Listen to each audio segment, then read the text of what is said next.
virtual audience and friends, however you found or stumbled upon this content, we appreciate you. Whether on LinkedIn or YouTube, thank you for joining us for the Happy Half Hour, a show in the time of Corona based on the three main reasons I went to trade shows. I wanted to meet cool people, discover new brands, and extract insights that could help drive strategy in the industry. And today we have someone that hits all 3 points. He's the most influential retailer in the specialty toy business, collecting over 50,000 followers. He's incredibly transparent with data and success stories. He is the toy man of Lake Zurich, my friend Rick Derr. Woo! Hey, Steve. We just finished up the day, my friend, and now that everybody's out of the store, we can take a deep breath and relax and have a good conversation. Thanks for having me. Of course, brother. Well, Rick, for those of our listeners who have never been to a Learning Express store, period, and especially for those that haven't been to Lake Zurich, Illinois, can you tell us about your store and what makes it special? Yes, and perhaps you can see behind me, we are definitely a toy store. And I think, Steve, the big thing that we try to tell our owners across the U.S. or when they join Learning Express is you have to be the local toy store. You have to be the personality. So our strength really comes from individualized owners, my point of view. And that personality must shine. But we have three tenets that we stand on. One is you must hire, educate, motivate, and elevate team members. That's so critical to stand out. Secondly, a good group of products, both that kids want, but that test the time of quality and longevity and consistency at the right price. And then finally, you mix all that. I kind of liken it to a buffet table. You mix it all together in a wow environment, both in store, social media, just the way you talk to customers. Like right now we're saying, smile with your eyes. You know, that's so important. People will know. And so that's the tenet of what we're trying to do. Rick, that's awesome, man. Rick, you've embraced social media like no other independent store owner in the entire country, big and small. Rick, what made you see the potential of social media and gave you the confidence to attack? Can you share any quantifications of success from this campaign too?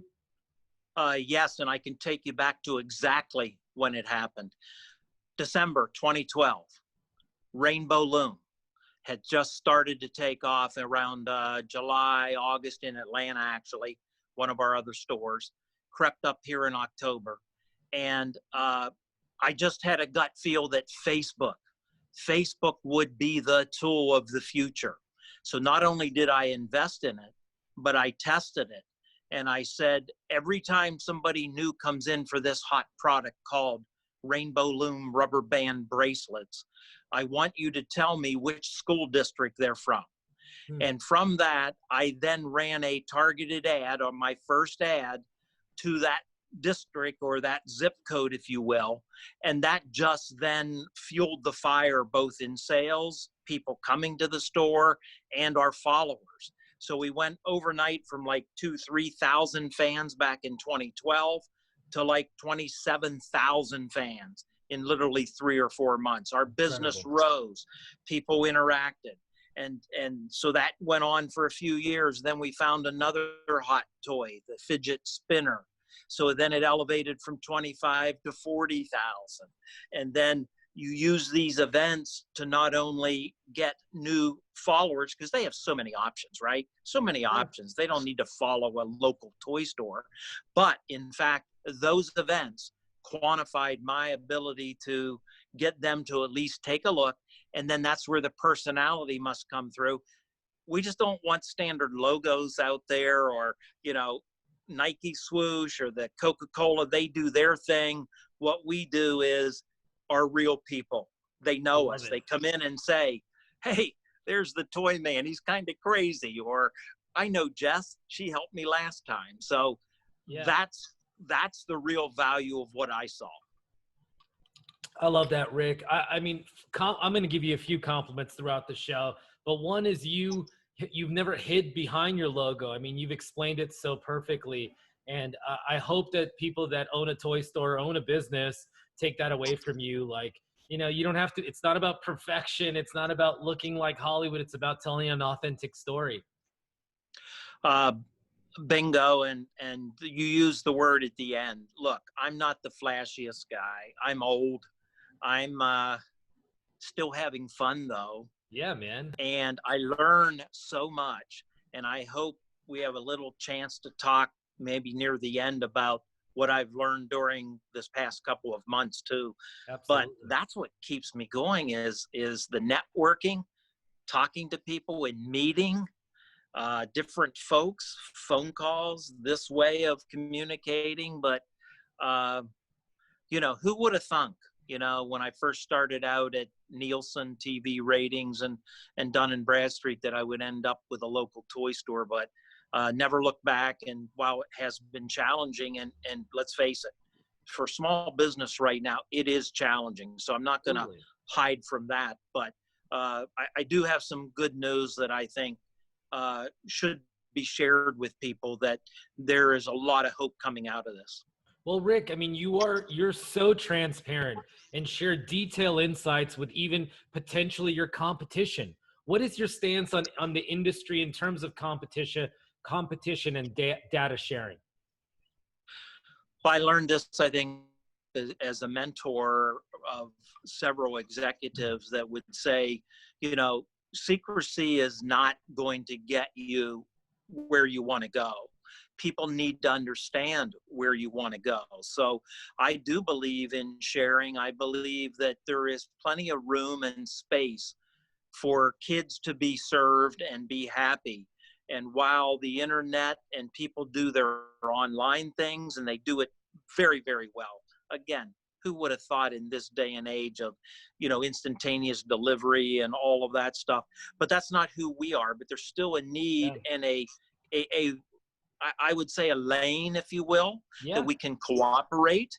And I enjoyed your conversation, I believe, last week with Jordan from Walmart. Yeah. And I learned from them. I like Doug McMillan. I like and follow a lot of people to get good ideas. But the difference is I have to transpose corporate life and the standards of the big corporation, which I was part of, down to the local level and say, what can I do in my lane to do it as effectively as they can? Because at the end of the day, we serve kids, we make them happy, and there's plenty of room and joy that we all can succeed in this. I don't think it's either or. Yeah, I love that. Multiple truths, Rick. Rick, you recently posted, and I love this about you, you get very granular with your insights. You recently posted about how your top selling items have changed over year, especially interesting in a pandemic year. Can you share and elaborate on the empirical data that you've collected? Pretty amazing. 3 months ago, did you hear much about children's masks? Mm-mm. Did you hear about the clean copper key, things No. like that? No. Well, due to good, again, you ask where do product ideas come, all that. Well, our network of between reps and talking to people and experience in the industry, we call it category 211 now, and that's health and safety products. Oh Oh, my goodness. I mean, the amount of product now we're moving, and I might as well share with you just today, please. 211 children's masks sold just in 6 hours. What? And yes, that we're talking fidget spinner type performance back in 2017 when, you know, Wow. lines were out the door. So face coverings, uh, how people are going to view going back to school safely, Yes. and they trust people that will give them good information, good products. And so this pivoting within a matter of weeks, and let's give a shout out to the vendors that could Absolutely. do this, but also do it with quality, speed, agility, and at a fair price, and to get it to us in the stores in time. This Shout is out how I say, Creative Education, right? What they're one of your top suppliers for the masks. that two top for us, although I've tried probably 5 or 8 just to, Yeah, vet them. But sure. Creative Ed of Canada, Joyce up there, she Shout was out the Joyce. first one that actually delivered on time and first.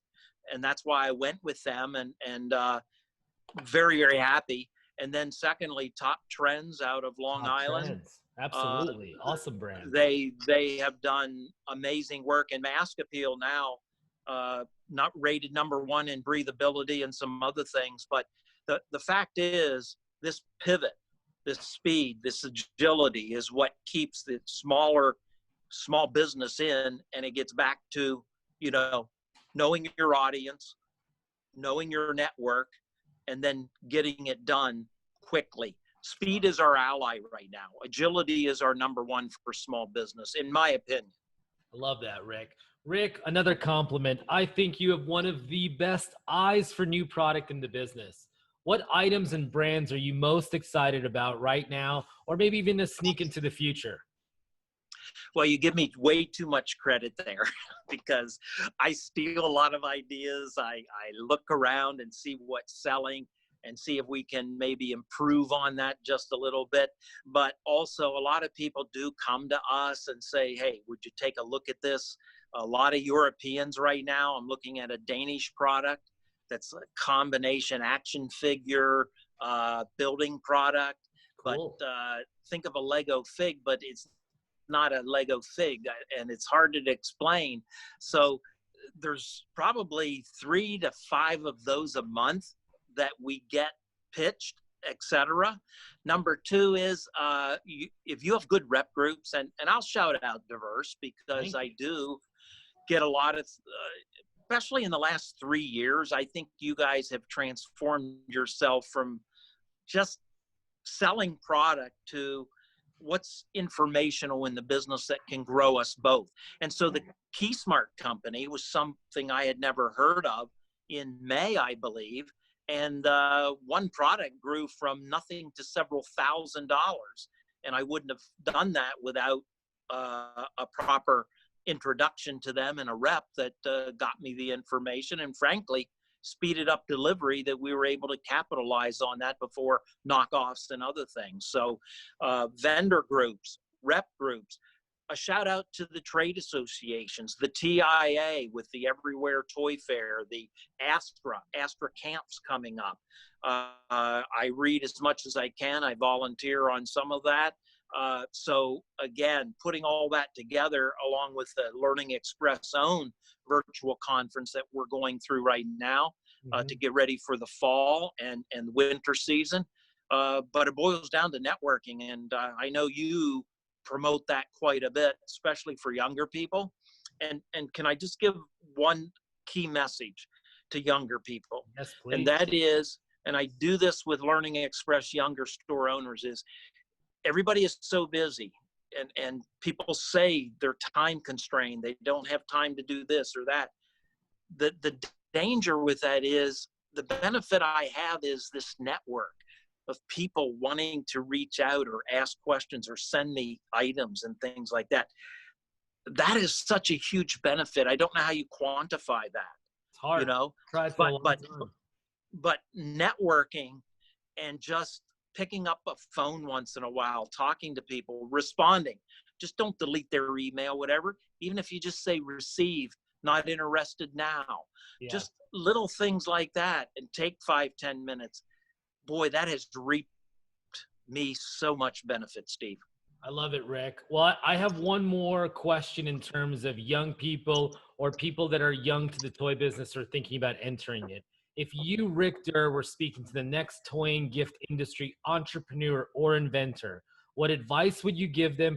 And could they come to your store to try it out? Yes, I think two bits of information.